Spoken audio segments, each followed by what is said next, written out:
So every so often I think about expressions that I've heard that I grew up with, and I never really understood what they meant. It was just an expression I would use.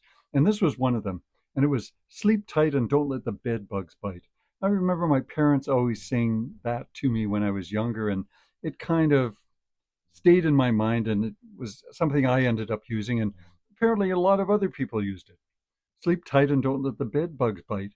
It doesn't really make sense. I mean, not, I guess the part about the uh, bed bugs not biting, because if you had bed bugs, that would be kind of a nuisance. But I looked into some of this in my museum work, and I, I remember that rope beds were very popular from about the 16th century to the 19th century.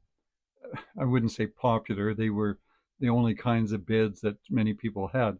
Rope beds were basically a wooden frame with a series of ropes running horizontally and vertically, and they'd sort of crisscross over each other. And you'd have to pull these ropes really tight because the only mattress you had was some sort of cloth bag filled with feathers or straw.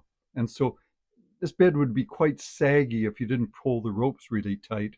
So maybe it came from that. You know, sleep tight. It could be to do with that. But then, if it was, why wasn't any of this in literature, such as in um, anything that Shakespeare wrote, for instance? There was no reference to anything about sleep tight.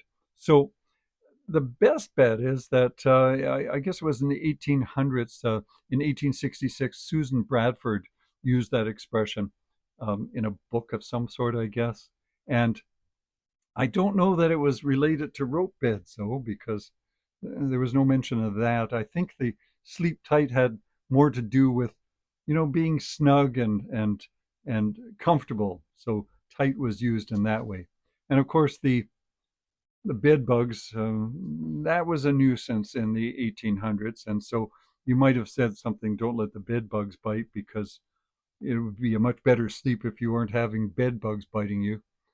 But it's still an expression that we use today, sleep tight and don't let the bed bugs bite. So it's an example of how things are carried over and may not have complete relevance to things in our world today, but it's just understood to, and it rhymes nice. Sleep tight, bed bugs bite.